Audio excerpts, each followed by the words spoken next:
हाँ पापा, मैं समय से खाना खा लूंगी। अरे आप चिंता मत करो।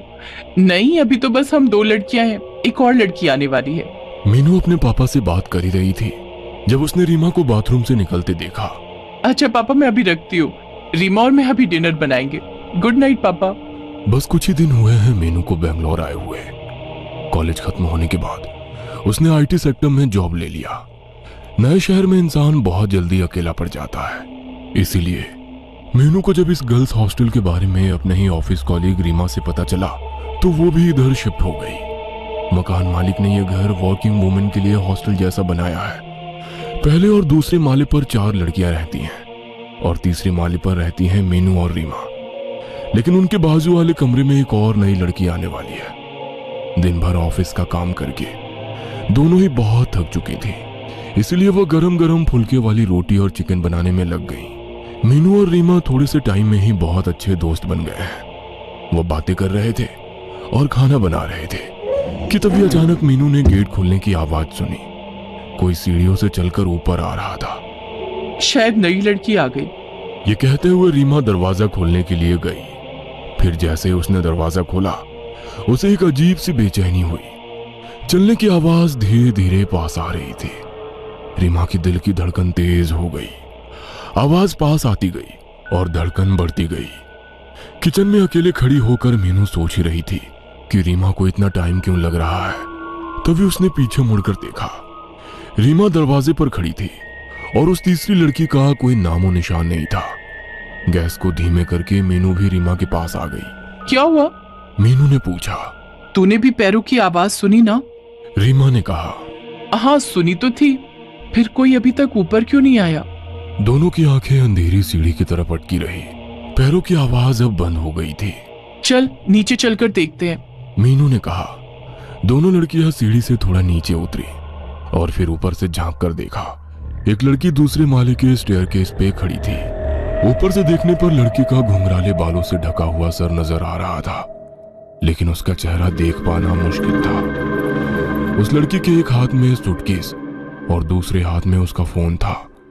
वो फोन पर अपनी माँ से बात कर रही थी। ध्यान से सुनने पर उसकी बातें सुनाई पड़ रही थी। हाँ माँ, खा लूंगी, आप अपना ध्यान रखना, जल्दी ही मिलती हूँ। रीमा और मीनू दोनों उसको ऊपर से चुपके चुपके देख रहे थे और उसकी बातें सुन रहे थे। तभी अचानक लड़की ने सर उठाकर ऊपर देखा। ये चीज इतनी जल्दी हुआ कि मीनू और रीमा पकड़े गए। उस लड़की की आंखों में कुछ अजीब था, जिससे उसके साथ आई कांटेक्ट होने पर शरीर में जैसे कपकपी दौड़ गई।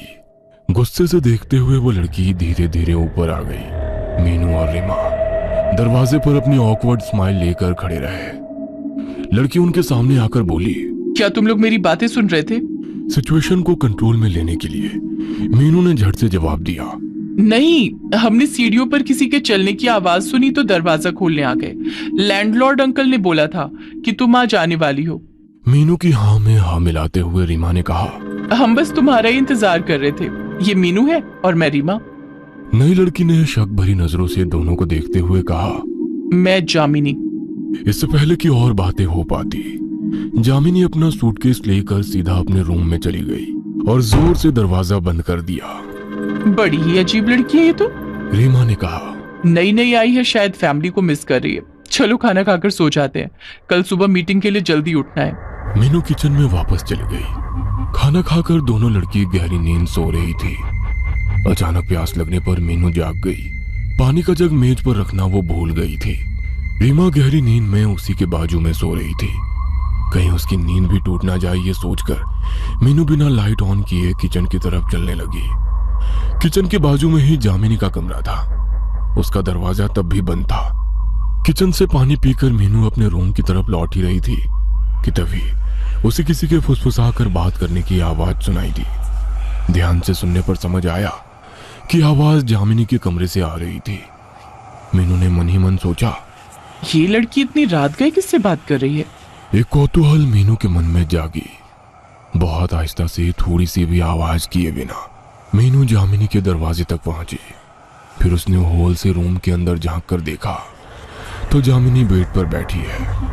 उसके खुले काले बाल हवा में उड़ रहे हैं और उसके सामने टेबल पर एक कैंडल जल रही है। जामिनी हाथ में एक फोटोग्राफ पकड़े हुए बेड पे बैठे बैठे झूल रही है और पागलों जैसे बड़बड़ कर रही है। उसके शब्द अच्छे से सुनाई नहीं पड़ रहे हैं, लेकिन उसका ऐसा झूलना काफी डरावना लग रहा है। मीनू कुछ समझ नहीं पा रही थी कि ये नई लड़की ऐसी क्यों है, कि तभी उसने ऐसा कुछ देखा जिससे उसके रोंगटे खड़े हो गए। जामिनी ने फोटोग्राफ को टेबल पर रखा और एक छोटा सा बक्सा उठाया।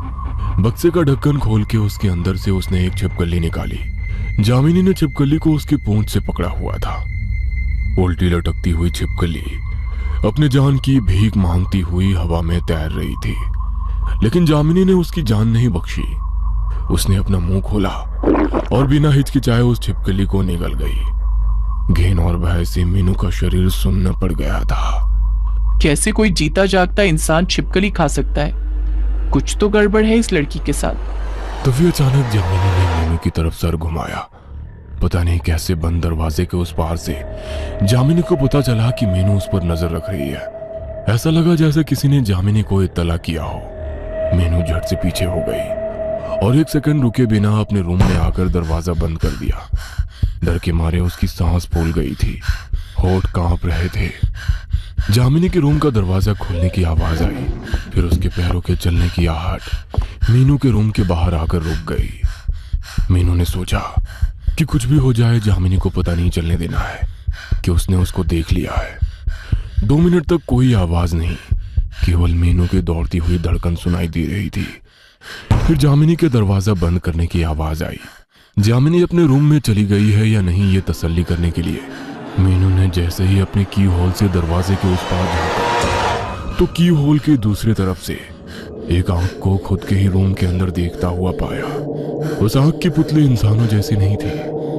उस आंख की पुतली गहरे लाल रंग की थी, जैसे खून से भरी हुई हो। मीनू को लगा जैसे उसका सर घूम रहा है और वो बहुत जल्दी बेहोश होने वाली है। मीनू, मीनू उठ जाओ, लेट हो जाएगा ऑफिस के लिए।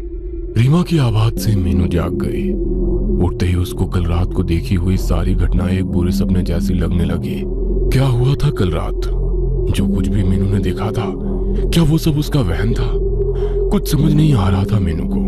मीनू जब नहा धोकर ऑफिस के लिए बाहर आई तो उसे जामिनी सीढ़ियों पर खड़ी हुई मिली। जामिनी के चेहरे पर एक अजीब सी मुस्कान थी।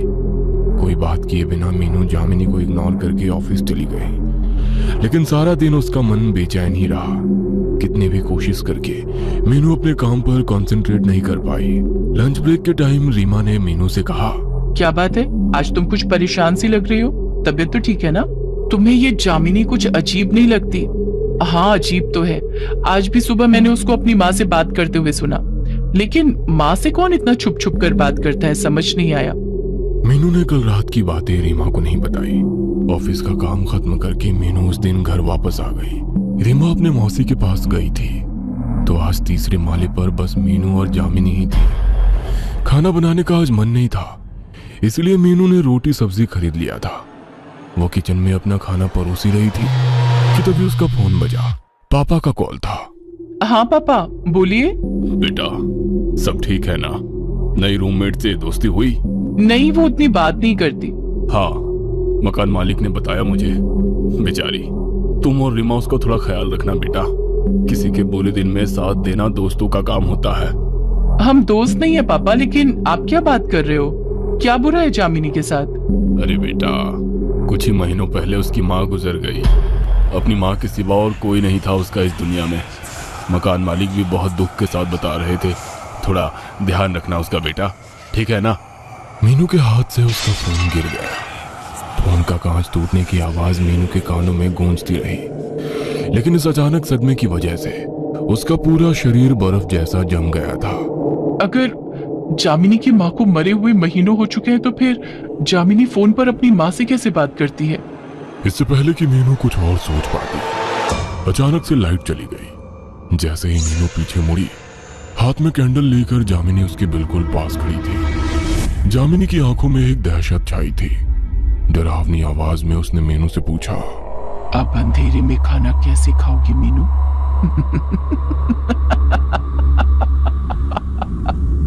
जामिनी को खिलखिलाकर हंसते हुए देख मीनू का गला सूख गया। कैंडल की रोशनी में जामिनी और भी भयंकर लग रही थी। तुमने खाना खा लिया क्या? कांपती हुई आवाज के साथ मीनू ने पूछा। जामिनी फिर से हंस पड़ी। तुम्हें तो पता ही है मैं क्या खाती हूँ, है ना? मीनू के हाथ पैर सुन्न पड़ गए थे। फिर एक ऐसी घटना घटी जिसके लिए मीनू बिल्कुल तैयार नहीं थी। जामिनी पागलों जैसे हंसने लगी। उसका पूरा बदन हंसी के प्रकोप से कांपने लगा था। हंसते हंसते जामिनी की आंखें उसके सिर के अंदर की तरफ मुड़ने लगी और उन्हीं आंखों के दूसरी तरफ उस रात को देखी हुई लाल पुतलियों वाली आंखें निकल कर आ गई। वो आंखें किसी इंसान की नहीं थी, वो आंखें थी शैतान की। डरते हुए मीनू ने चिल्लाकर कहा, जामिनी, ये तुम्हें क्या हो रहा है जामिनी? लेकिन अब जामिनी का शरीर उसके बस में नहीं था। वो बिल्कुल बदल चुकी थी। उसके चेहरे से दरिंदगी टपक रही थी, जैसे वो बरसों से खून की प्यासी हो। धीरे धीरे जामिनी अपने सर को दाएं फिर बाएं हिलाने लगी और बचपन में सुना हुआ जानी पहचानी लोरी गाने लगी। लकड़ी की काठी, काठी पे घोड़ा, घोड़े की दुम पे जो मारा, हथौड़ा, दौड़ा दौड़ा दौड़ा घोड़ा, तुम उठा के दौड़ा। पर अब उसके गले से जो आवाज निकल रही थी वो किसी लड़की की आवाज नहीं थी, वो आवाज थी किसी पिशाच की। ऐसे गाते हुए जामिनी मीनू के ऊपर झपटी। मीनू चिल्लाते हुए जमीन पर गिर गई। तभी पता नहीं कैसे मीनू के फोन में अलार्म बजने लगा।